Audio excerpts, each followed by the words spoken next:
বন্ধুসকল আমি আজি আকৌ নেক্সট প্ৰশ্নলৈ যাওঁ সকলোকে মই নমস্কাৰ জনাই আৰু প্ৰথম প্ৰশ্ন হৈছে আদি গ্ৰন্থত শিকনি কাৰ আছে সেয়া উত্তৰটো হৈছে গুৰু নানকৰ প্ৰশ্নটো ভালদৰে শুনিব আদি গ্ৰন্থত শিকনি কাৰ আছে সেয়া হ'ল গুৰু নানকৰ ঠিক আছে তাৰপিছত নেক্সট প্ৰশ্নলৈ যাওঁ গুপ্ত বংশৰ কোনজন ৰজা তেওঁ কৰা জয়লাভ আৰু সামৰিক অভিযানৰ বাবে বিখ্যাত আছিল গুপ্ত বংশৰ কোনজন ৰজা তেওঁ কৰা জয়লাভ আৰু সামৰিক অভিযানৰ বাবে বিখ্যাত আছিল হা পাৰিছা নেকি উত্তৰটো হৈছে সমুদ্ৰগুপ্ত ঠিক আছে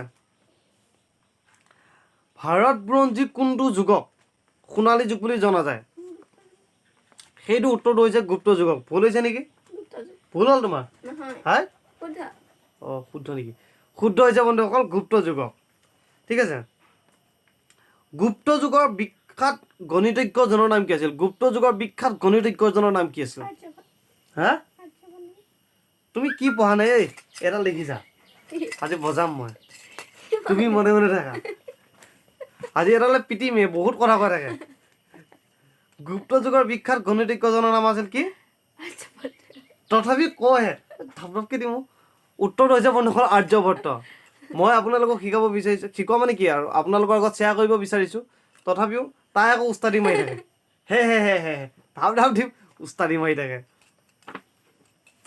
তাৰপিছত মীৰাবাই তেওঁৰ ভজনবোৰ কি ভাষাত লিখিছিল চাব আহিছা মীৰাবাই তেওঁৰ ভজনবোৰ কি ভাষাত লিখিছিল কোৱাচোন কোৱা কোৱা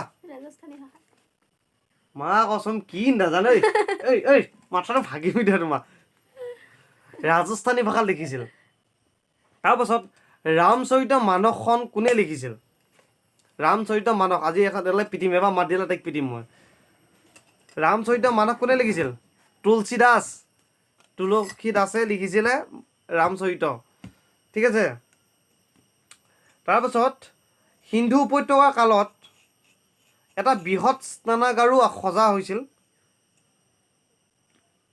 কাৰ কোনটো মানে অলপ ভাত বেছিকৈ খালোঁ না গতিকে উগা আহিছে হয়নে নহয় সিন্ধু উপত্যকাৰ কালত বৃহৎ স্নানাগাৰো সজা হৈছিল উত্তৰ হৈছে মহেঞ্জোদাৰোত এটা বৃহৎ স্নানাগাৰো কি আছিলে স্নানাগাৰো গা ধুৱাই তাৰপাছত অশোকৰ যুগৰ বিখ্যাত সাৰনাথ স্তম্ভত কি আছে কোৱা উত্তৰ কোৱা কি আছে প্ৰশ্নটো আকৌ শুনি লোৱা অশোকৰ যুগৰ বিখ্যাত সাৰনাথ স্তম্ভত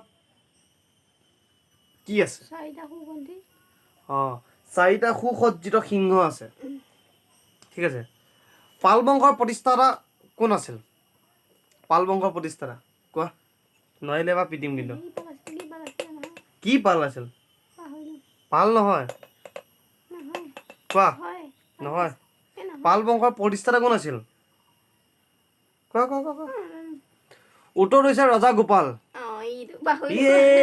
এইটো ক'লে হ'ব ৰাজা গোপাল কিয় চাব দিম প্ৰশ্নও চাব নিদিম নহয়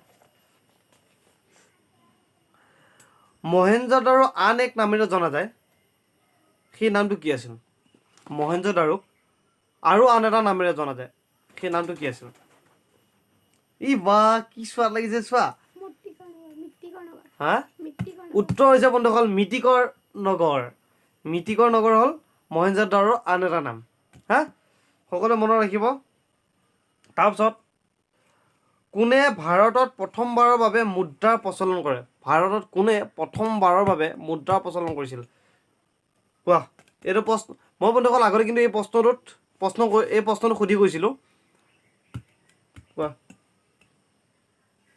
প্ৰশ্ন আপোনালোকে জানিব লাগে কিন্তু কমেণ্টত জনাওকচোন উত্তৰ হ'ল মহম্মদ বিন তুগলুক হৈছে তাৰপাছত জাহাংগীৰৰ দ্বাৰা লিখিত আত্মজীৱনীখনৰ নাম কি আছিল জাহাংগীৰৰ দ্বাৰা লিখিত আত্মজীৱনীখনৰ নাম কি আছিল কোৱা